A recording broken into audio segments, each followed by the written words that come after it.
My God. Mga loyales. Mga loyales. At kakampwet. Ito. Panoorin nyo ito. 2020-12. First DPWH bidding. Aquino.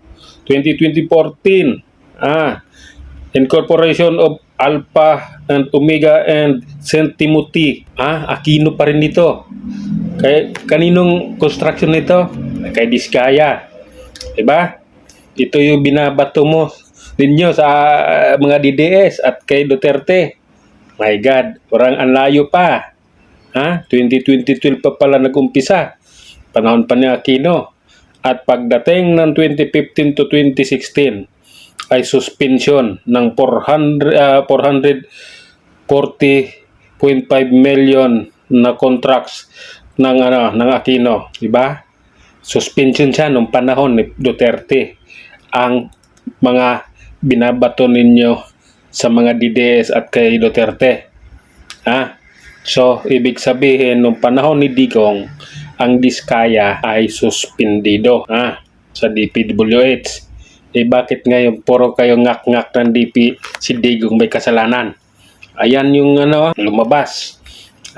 May nag-research, may nakita tayong nakapost sa Facebook. Ano ngayon? Sinong may kasalanan? 2012 pa sila nag-umpisa sa DPWH. Ibig sabihin, 2012 pa sila hawak ng mga congressman. Noong taon na yon, malaki ng kinikita nila dahil sa kickback ng congressman. Bakit ninyo binibentang kay Duterte? Ayusin nyo naman. Kailangan pag nag-ano kayo, maglabas din kayo ng ebidensya. Hindi yung ngak-ngak lang kayo ng ngak-ngak. Ipopost ko to sa FB page Itong na to. Tapos doon sa community ng YouTube. Papanoorin, makikita nyo doon.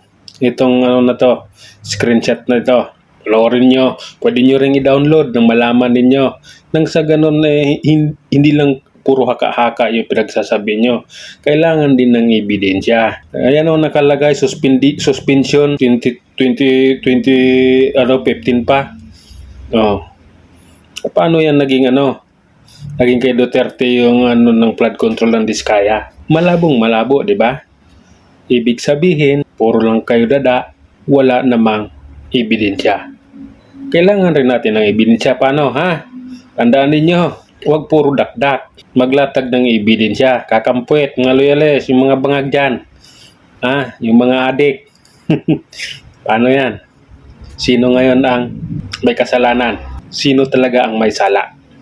Ayan. Maliwanag na maliwanag yan 2012 pa sila nag-umpisa. Kay Aquino pa sila nag-umpisa.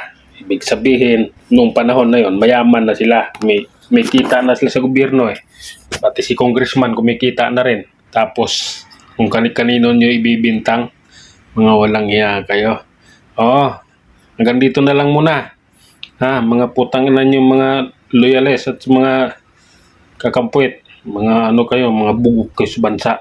Hanggang dito na lang. Maraming salamat.